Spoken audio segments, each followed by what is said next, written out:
Gemparkan Asia Tenggara. Malaysia lewat FAM kembali bikin dunia sepak bola panas membara. Usai dibantah FIFA soal FIFA Series Indonesia, Malaysia kini klaim sudah di ACC Spanyol. La Roja disebut siap hadapi Harimau Malaya. Sindiran pedas tak butuh FIFA Series, bikin publik melongo. Ambisi besar atau sekedar gertakan?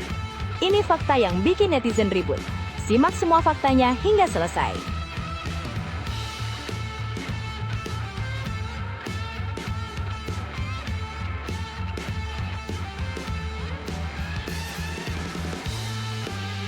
Juara jadi harga mati.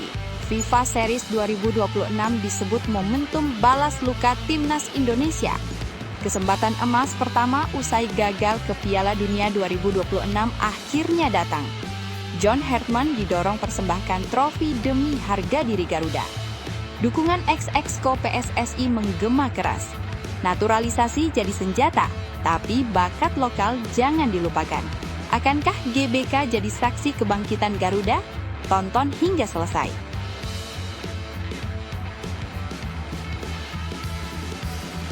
Serta beberapa berita Timnas Indonesia hari ini.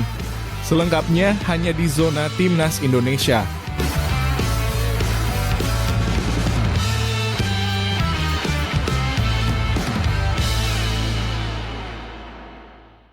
Sebelumnya, jangan lupa subscribe channel ini supaya tidak ketinggalan berita Timnas Indonesia. Gemparkan Asia Tenggara. Malaysia lewat FAM kembali bikin dunia sepak bola panas membara. Usai dibantah FIFA soal FIFA Series Indonesia, Malaysia kini klaim sudah di ACC Spanyol. La Roja disebut siap hadapi Harimau Malaya. Sindiran pedas tak butuh FIFA Series, bikin publik melongo. Ambisi besar atau sekedar gertakan? Ini fakta yang bikin netizen ribut. Simak semua faktanya hingga selesai. Pernyataan terbaru dari Federasi Sepak Bola Malaysia kembali menyulut bara api kontroversi di jagat sepak bola Asia Tenggara. Belum juga dingin isu klaim keikutsertaan Malaysia di FIFA Series Indonesia yang sebelumnya dibantah mentah-mentah oleh FIFA, kini FAM kembali membuat pengakuan yang tak kalah menggetarkan. Dengan penuh percaya diri, federasi tersebut mengklaim telah mengantongi persetujuan dari Federasi Sepak Bola Kerajaan Spanyol untuk menggelar laga uji coba melawan tim nasional sepak bola Spanyol pada agenda FIFA Matchday mendatang. Klaim ini sontak memantik perdebatan panas, skeptisisme, dan gelombang komentar tajam dari para pengamat serta pecinta sepak bola regional. Beberapa waktu lalu, publik dikejutkan oleh klaim FAM yang menyebut Malaysia bakal tampil di ajang FIFA Series yang digelar di Indonesia, bahkan disebut-sebut akan menggantikan Saint Kitts and Nevis yang dikabarkan batal hadir. Namun, euforia tersebut tak bertahan lama. FIFA secara tegas membantah klaim itu dan menegaskan tidak ada perubahan peserta seperti yang diumumkan pihak Malaysia. Penolakan ini langsung menimbulkan tanda tanya besar soal validitas komunikasi internasional FAM. Banyak pihak menilai klaim tersebut diumumkan terlalu dini, bahkan dianggap gegabah karena belum disertai konfirmasi resmi dari FIFA maupun pihak penyelenggara. Klaim lawan Spanyol dari euforia ke kecurigaan. Belum juga polemik itu benar-benar reda, FAM kembali membuat gebrakan yang jauh lebih mengejutkan. Dalam pernyataan terbarunya, mereka mengklaim telah mendapat lampu hijau untuk menggelar laga persahabatan melawan Spanyol pada FIFA Matchday resmi. Nama Spanyol tentu bukan sembarang lawan. Raksasa Eropa ini adalah juara dunia 2010, pemilik tradisi tiki-taka yang melegenda, serta gudang pemain elit yang merumput di liga-liga terbaik dunia. Namun hingga detik ini, belum ada satupun pengumuman resmi dari Federasi Spanyol maupun pernyataan publik dari kubu La Roja. Ketidakhadiran konfirmasi inilah yang justru membuat publik semakin curiga dan spekulasi kian liar. Pernyataan panas, kami tidak butuh FIFA Series lagi. Situasi makin memanas ketika muncul komentar bernada provokatif dari perwakilan FAM. Dalam konferensi pers, terlontar pernyataan yang langsung viral. Kami tidak butuh FIFA Series lagi, hahaha. Kami melawan penguasa Eropa, pemain kelas Eropa, yakni Timnas Spanyol. Bagi sebagian kalangan, ucapan ini dianggap sebagai sindiran frontal usai proposal mereka sebelumnya ditolak FIFA. Namun tak sedikit pula yang menilai pernyataan tersebut kurang elegan, arogan, dan berpotensi merusak hubungan diplomatik sepak bola di kawasan Asia Tenggara. Lebih panas lagi, muncul narasi perbandingan yang menyebut Malaysia kalah jauh dengan Bulgaria, namun kini berani menantang Spanyol. Meski tanpa konteks statistik yang jelas, perbandingan ini semakin memperkeruh diskursus dan memicu perang opini di media sosial. Reaksi publik pun terbelah.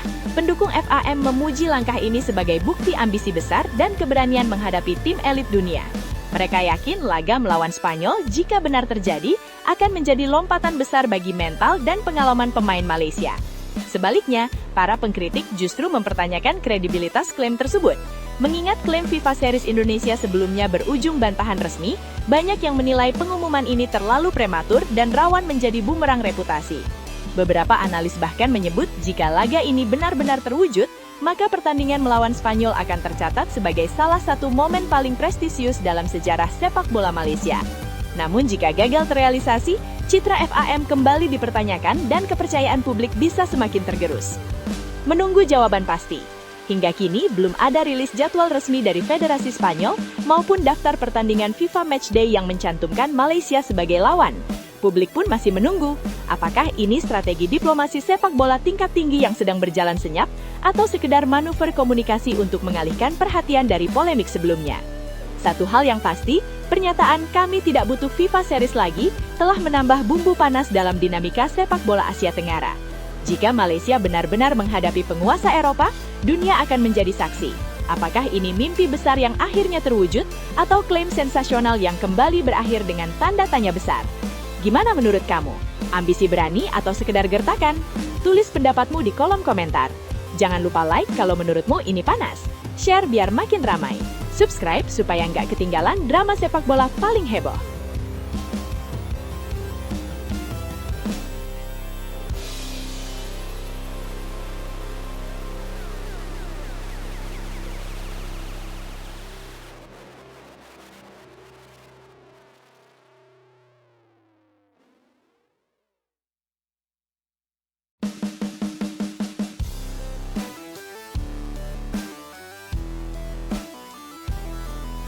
Juara jadi harga mati.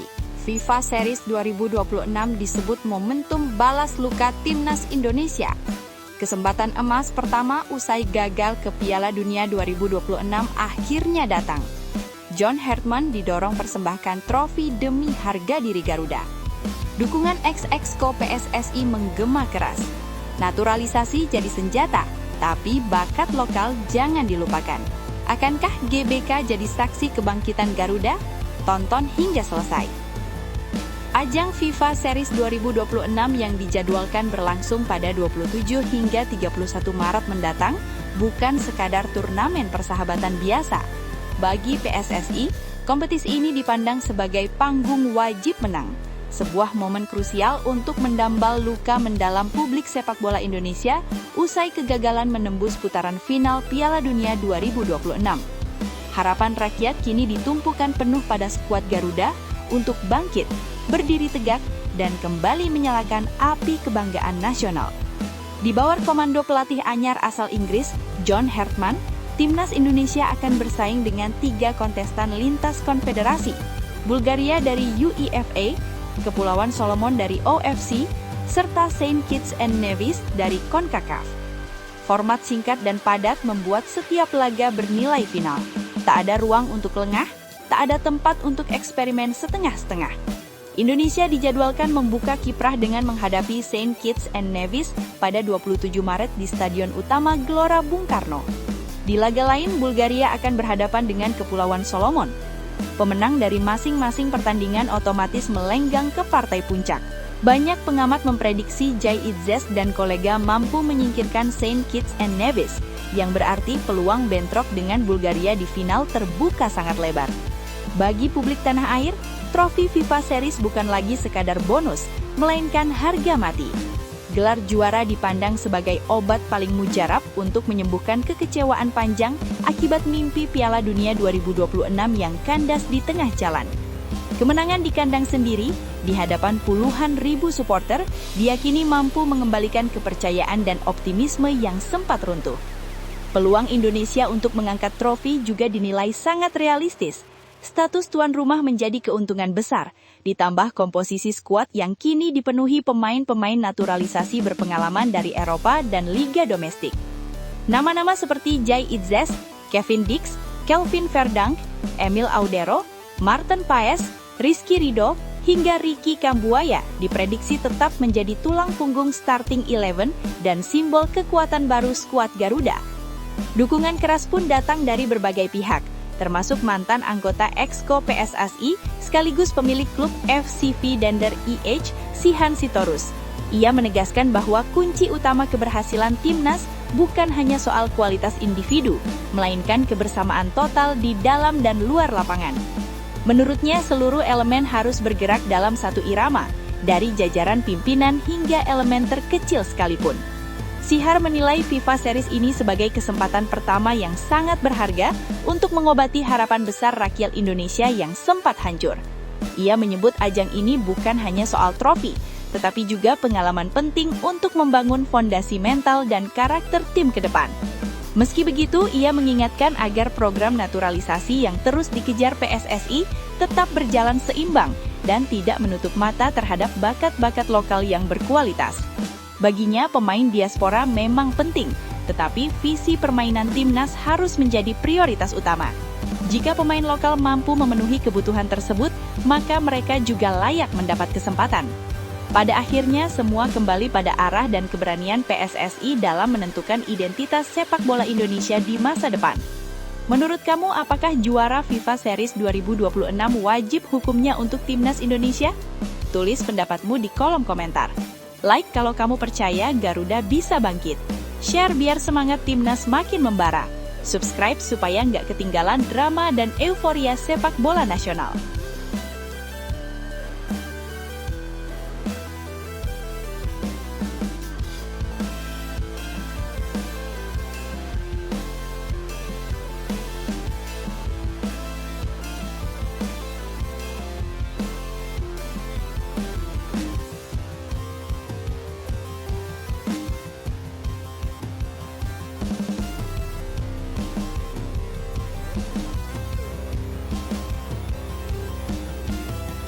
Duel paling panas sepanjang Proliga meledak.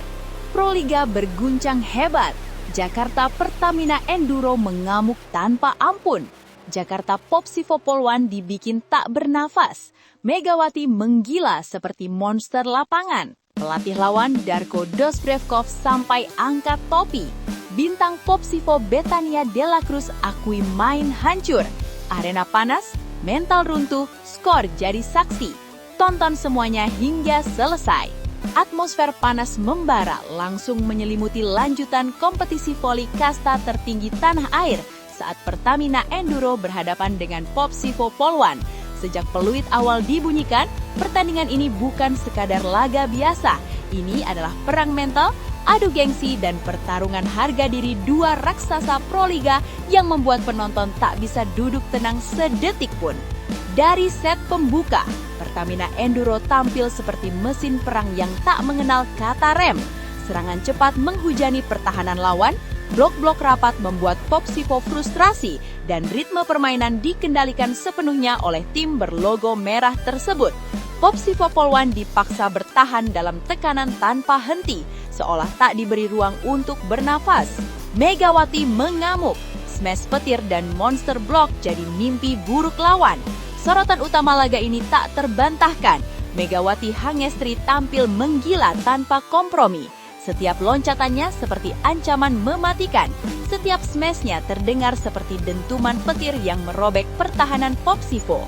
Tak hanya menyerang, Megawati juga menjelma menjadi tembok raksasa dengan blok-blok brutal yang langsung mematahkan mental lawan.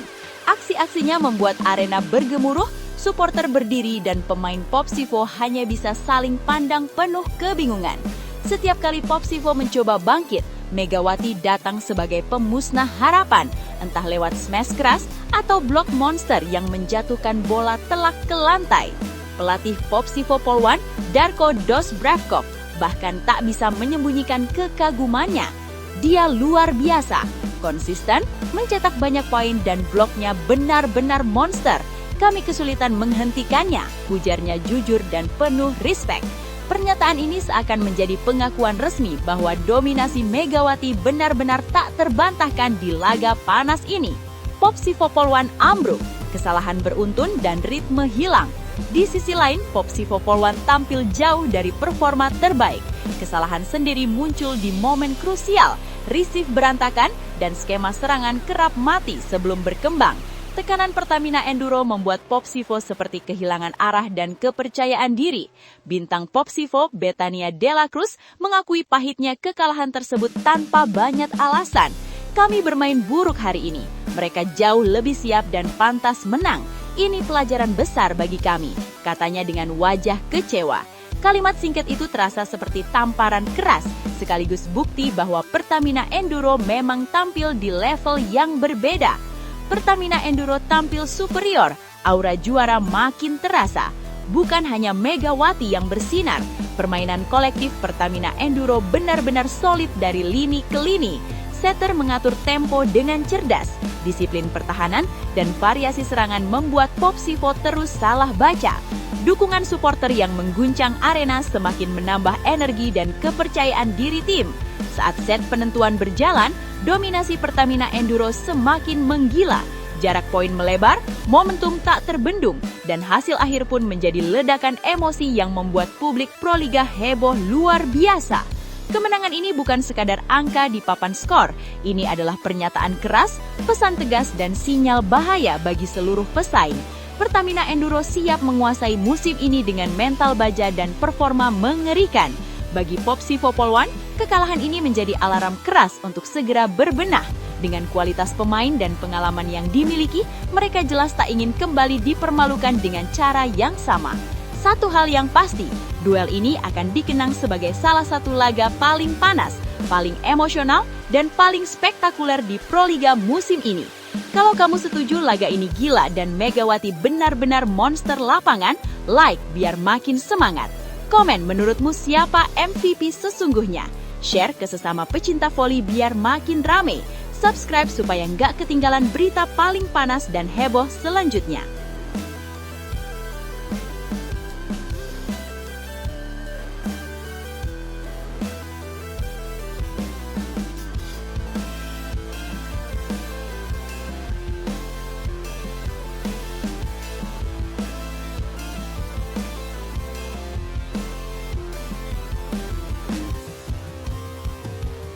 Geger Proliga 2026.